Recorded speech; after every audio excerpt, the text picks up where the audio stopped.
ತೇಜ್ ಪ್ರಭು ನ್ಯೂಸ್ಗೆ ಸ್ವಾಗತ. ಕರ್ನಾಟಕ ರಾಜ್ಯದ 25ನೇಯ ನೂತನ ಮುಖ್ಯಮಂತ್ರಿಯಾಗಿ ಡಿ.ಕೆ. ಶಿವಕುಮಾರ್ ಹಾಗೂ ಜೊತೆಯಲ್ಲಿ 13 ಜನ ಮಂತ್ರಿಯಾಗಿ ಪ್ರಮಾಣ ವಚನ ಸ್ವೀಕರಿಸಿದ ನಿಮಿತ್ತ ಇಂದು ಸಂಕೇಶ್ವರ ಪಟ್ಟಣದಲ್ಲಿ ಕಾಂಗ್ರೆಸ್ ಪದಾಧಿಕಾರಿಗಳು, ಕಾಂಗ್ರೆಸ್ ಕಾರ್ಯಕರ್ತರು, ಕಾಂಗ್ರೆಸ್ ಮುಖಂಡರು ಪಟಾಕಿ ಸಿಡಿಸಿ ಸಿಹಿ ಹಂಚಿ ವಿಜಯೋತ್ಸವ ಆಚರಣೆ ಮಾಡಿದರು. ಸಂಕೇಶ್ವರ ಪಟ್ಟಣದ ಇಲ್ಲಿಯ ಹೃದಯ ಭಾಗವಾದಂಥ ಛತ್ರಪತಿ ಶಿವಾಜಿ ಮಹಾರಾಜ ಚೌಕ್ ಹತ್ತಿರ ಪಟಾಕಿ ಸಿಡಿಸಿ ಸಿಹಿ ಹಂಚಿ ಘೋಷಣೆ ಕೂಗುತ್ತಾ ವಿಜಯೋತ್ಸವವನ್ನು ಆಚರಣೆ ಮಾಡಿದರು.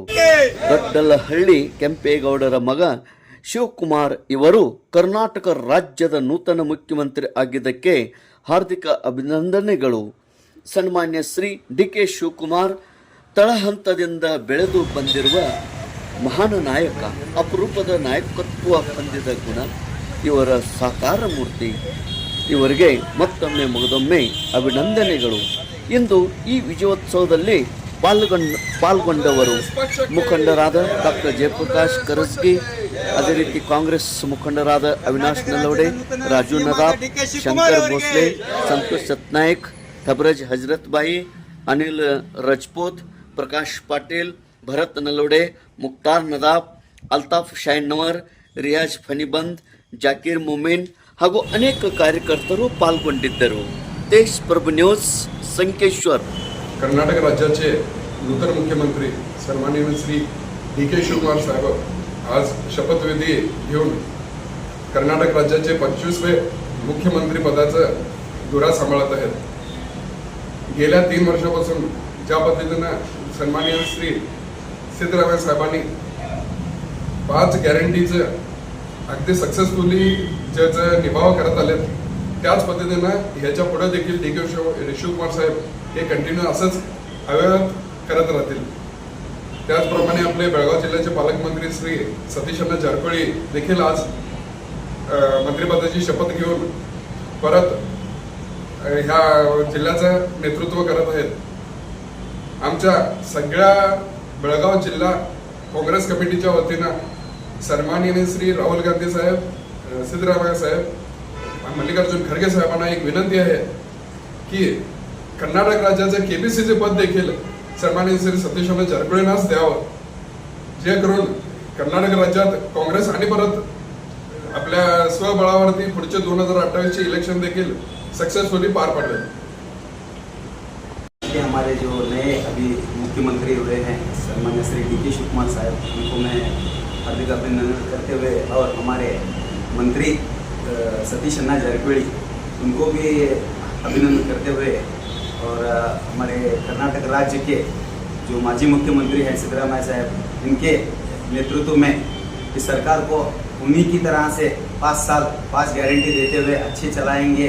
डी.के. शिवकुमार साहब को मैं बहुत धन्यवाद कहता हूँ और हमारे संकेश्वर ब्लॉक कांग्रेस और उकेरी ब्लॉक कांग्रेस की तरफ से सबको धन्यवाद देता हूँ. ಇಂದು ಕರ್ನಾಟಕ ರಾಜ್ಯದ ನೂತನ ಮುಖ್ಯಮಂತ್ರಿಗಳಾದಂಥ ಸನ್ಮಾನ್ಯ ಶ್ರೀ ಡಿ.ಕೆ. ಶಿವಕುಮಾರ್ ಅವರು ಪ್ರಮಾಣ ವಚನವನ್ನು ಮಾಡಿ ನಮ್ಮ ಕರ್ನಾಟಕದ ಇತಿಹಾಸದಲ್ಲಿ ಒಬ್ಬ ವಿನಿಷ್ಠ ರಾಜಕಾರಣಿಯಾದಂಥ ಡಿ.ಕೆ. ಶಿವಕುಮಾರ್ ಅವರು ಮುಖ್ಯಮಂತ್ರಿಯಾಗಿ ಇವತ್ತು ನಮ್ಮ ಕರ್ನಾಟಕಕ್ಕೆ ಹೊಸ ಒಂದು ರೂಪರೇಷವನ್ನು ನೀಡುವಂಥ ಒಂದು ಕಾರ್ಯವನ್ನು ಮಾಡ್ತಾ ಇದ್ದಾರೆ. ಆದರೂ ಕೂಡ ಅವರೊಂದಿಗೆ 13 ಮಂತ್ರಿಗಳು ನಮ್ಮ ಸತೀಶಅಣ್ಣ ಜಾರಕಿಹೊಳಿಯವ್ರನ್ನ ಒಳಗೊಂಡು 13 ಮಂತ್ರಿಗಳು ಇವತ್ತು ಪ್ರಮಾಣ ವಚನವನ್ನು ಮಾಡಿ ನಮ್ಮ ಕರ್ನಾಟಕದ ಸಮಸ್ತ ಜನರಿಗೆ ಒಂದು ಕಾಂಗ್ರೆಸ್ ಪಕ್ಷವನ್ನು ಬಲಿಷ್ಠ ಮಾಡಲಿಕ್ಕೆ ಮತ್ತೆ ಅನುಕೂಲ ಆಗಿದೆ ಅಂತ ಹೇಳಲಿಕ್ಕೆ ಇಚ್ಛಪಡ್ತೇನೆ. ವಿಶೇಷವಾಗಿ ಸುಮಾರು 3 ವರ್ಷಗಳ ಸತತ ಒಂದು ಪರಿಶ್ರಮದಿಂದ ಒಂದು ದಿಟ್ಟ ಮತ್ತು ಮಾಸ್ ಲೀಡರ್ ಆದಂಥ ನಮ್ಮ ಸನ್ಮಾನ್ಯ ಶ್ರೀ ಸಿದ್ದರಾಮಯ್ಯ ಸಾಹೇಬರವರು 3 ವರ್ಷ ಸತತವಾಗಿ ಅವರು 5 ಗ್ಯಾರಂಟಿಗಳ ಒಂದು ಯೋಜನೆಯಿಂದ ಭದ್ರವಾದಂಥ ಒಂದು ಸರ್ಕಾರವನ್ನು ನಡೆಸಿ ತೋರಿಸಿದ್ದಾರೆ. ಅವರು ಮನಸಾರೆ ಅವರಾಗಿಯೇ ಖುದ್ದಾಗಿ ರಾಜೀನಾಮೆಯನ್ನು ನೀಡಿ ಮುಂದೆ ಡಿ.ಕೆ. ಶಿವಕುಮಾರ್ ಸಾಹೇಬರವರಿಗೆ ಅನುಕೂಲ ಮಾಡಿಕೊಟ್ಟಿದ್ದಕ್ಕೆ ಮತ್ತು ಈ ಒಂದು ಭದ್ರವಾದಂಥ ಒಂದು ಕಾಂಗ್ರೆಸ್ ಪಕ್ಷವನ್ನು ಎಲ್ಲ ಪಕ್ಷದ ನಾಯಕರು ಮತ್ತು ಮಂತ್ರಿಗಳು ಕೂಡಿ ಮುಂದೆ ಬರುವ ದಿನಗಳಲ್ಲಿ ಕಾಂಗ್ರೆಸ್ ಪಕ್ಷವನ್ನು ಭೇಟಿ ಮಾಡ್ತಾರಂತ ನಂಬಿಕೆ ಇದೆ. ಸನ್ಮಾನ್ಯ ಶ್ರೀ ಸತೀಶಣ್ಣ ಜಾರಕಿಹೊಳಿ ಕೂಡ ಮಂತ್ರಿಯಾಗಿ ನಮ್ಮ ಹೆಮ್ಮೆಯ ಸಾಹುಕಾರರಾದಂಥ ಹೆಮ್ಮೆಯ ನಮ್ಮ ಒಂದು ಮಂತ್ರಿಗಳಾದಂಥ ಬಡ ಜನರ ಒಂದು ಕಾಳಜಿ ವಹಿಸುವಂಥ ಮಂತ್ರಿಗಳು ಕೂಡ ನಮಗೆ ದೊರೆತದ್ದು ನಮ್ಮ ಬೆಳಗಾವಿ ಜಿಲ್ಲೆಯ ಭಾಗ್ಯ ಅಂತ ಹೇಳಿಕೆ ಬಯಸ್ತೇನೆ. ಮುಂಬರುವ ಈ ಎಲ್ಲ ಕಾಂಗ್ರೆಸ್ ಪಕ್ಷದ ನಾಯಕರು ಮುಂದಿನ ಪಕ್ಷದ ಬೆಳವಣಿಗೆಗೆ ಹೆಚ್ಚಿನ ಆದ್ಯತೆಯನ್ನು ನೀಡಿ ಯಾರು ಪ್ರಾಮಾಣಿಕವಾಗಿ ಕಾರ್ಯ ಮಾಡ್ತಾ ಇದ್ದಾರೆ ಅವರಿಗೆ ಮುಂದೆ ಸಪೋರ್ಟ್ ಮಾಡಿ ಮತ್ತು ಇಡೀ ಭಾರತ ದೇಶದಲ್ಲಿ ಕಾಂಗ್ರೆಸ್ ಪಕ್ಷವನ್ನು ಬೆಳೆಸಿ ದೇಶವನ್ನು ಉಳಿಸೋಣ ಅಂತ ಹೇಳಲಿಕ್ಕೆ ಇಚ್ಛೆಪಡ್ತೀನಿ.